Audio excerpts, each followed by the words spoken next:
대학선능력시험 법과정치 시험이 끝났습니다. 그리고 저도 문제를 받아보았습니다. 저희 반 학생으로부터 문자를 받았는데 선생님 저 높은 2등급 같아요 이러더라고요. 2등급이면 엄청 잘한 건데 조금만 애썼으면 1등급 될 수도 있었다는 아쉬움이 묻어나는 그런 문자였습니다.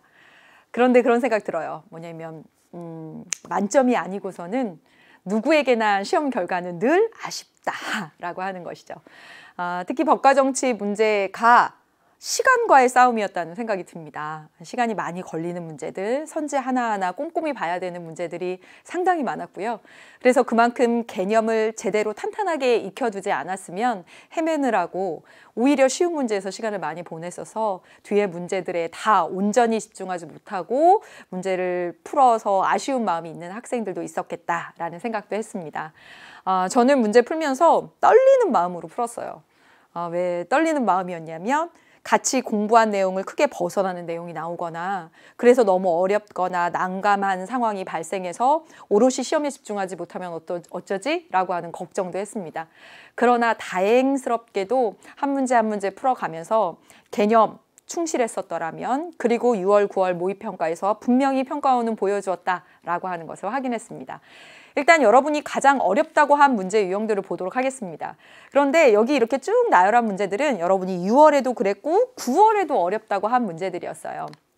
특히 그러나 이번에 오답률 베스트 뭐니 해도 가장 어려운 문항은 15번 상속 문제였죠. 경우의 수를 상당히 많이 두고 오답인지 아니면 정답인지 확인하는 과정이 필요했기 때문에 진짜 시간 문제였고요. 그 다음에 부동산 문제는 여러분이 언제나 어렵게 생각하는 것.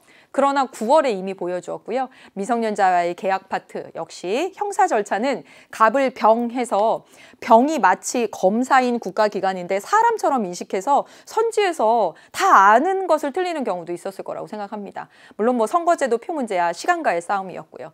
네. 제가 이번 수능 문제를 통해서 딱 가장 크게 느낀 한 가지는 갑자기 수능에서 그 전에 어디에도 나오지 않았던 새로운 문제가 돌발적으로 나와서 여러분을 당황시키진 않았다라는 사실이었습니다. 그래서 여러분에게 꼭 해주고 싶은 말은 지금 이 총평을 듣는 학생 중에 앞으로 정치와 법을 공부할 학생들도 있을 텐데요. 올해 봤던 6월, 9월 평가원 문항을 진짜 반복해서 많이 봐야 된다라고 하는 것을 또 강조하고 싶습니다. 10번의 기본권 제한 중에서 이제 헌법재판소 들어가고요. 과잉금지 원칙 나왔던 거 재시문 자체가 쉽지 않았었습니다. 그런데 이 문제 역시도 6월에 6번 문제, 9월에 9번 문제에서 거의 비슷한 형태로 보였었고요. 부동산 문제에서 아주 가장 킬러 선지가 됐던 그 선지 역시도 9월 15번에 거의 유사하게 비슷하게 출제가 됐었습니다. 16번의 미성년자의 계약 상황, 미성년자끼리 계약하는 그런 상황이죠. 그 상황이 9월에 출제가 됐는데요. 이번에 역시 똑같이 나왔습니다. 그리고요, 형사 절차 문제에 있어서 형사 절차 여러분 19번 문제에 1번 선지는 아예 완전히 똑같이 9월에서도 출제가 됐었죠.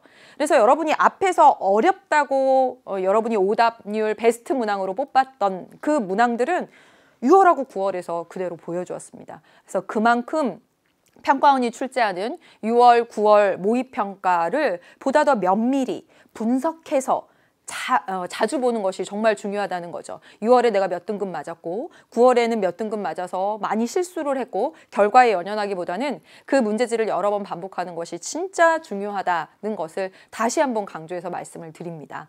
그리고요, 연계입니다. 연계 말 안 할 수가 없는데요. 연계 정책 70%에 따라서 수능 특강, 수능 완성에서 연계가 됐고요. 14문항 연계가 됐고요.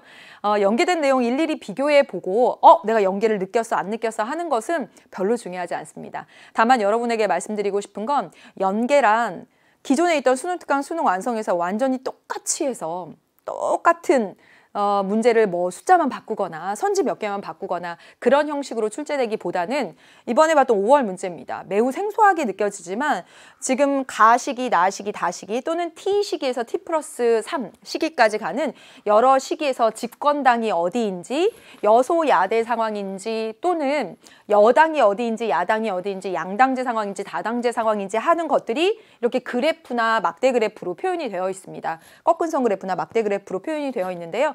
이런 문제 역시 이게 연계라고 사실 느끼기는 어렵습니다. 따라서 느꼈느냐 안 느꼈느냐는 중요한 게 아니에요. 다만 수능 특강의 이와 같은 문제를 보고 T 시기에서 T+3 시기까지 행정부 수반의 소속 정당 그리고 정당별 의석수를 보면서 여소야대 상황인지 아닌지 판별하는 바로 이와 같은 형식의 표가 이렇게 변화된 것이죠. 따라서 이런 문제들을 계속 꾸준히 풀어가면 수능에 나온 다소 복잡해 보이는 그리고 그동안 보지 않았던 문제 유형이라고 할지라도 충분히 접근할 수 있다는 것을 알 수가 있습니다. 여러분, 이 법과 정치, 이번에는 정치와 법으로 바뀌는 이 과목은 상당히 매력적인 과목입니다. 정치, 법이 우리의 일상이기도 하고요. 그래서 배우면서 즐겁기도 하고 문제를 풀면서 역시 마찬가지입니다. 개념의 양이 다른 과목에 비해서 많긴 하지만 그 개념을 익히는 족족 문제에 적용하면서 문제에 적용했을 때 느끼는 즐거움을 그 어떤 과목보다 많이 느끼게 해주는 과목입니다. 이번에 수능 문제지를 앞으로 시험을 볼 학생들이 가장 많이 접할 텐데요. 이 수능 문제 보면서 허걱하지 마시고 이 문제들까지 술술 풀어낼 수 있는 수준까지 끝까지 최선을 다해서 정치와 법, 법과 정치 끝까지 최선을 다해서 열심히 하겠다는 각오로 1년 앞으로 열심히 하면 좋겠습니다. 그리고 오늘 법과 정치 시험을 본 여러분 진짜 애쓰셨습니다. 네, 그러면 문제 해설에서 만나도록 하겠습니다.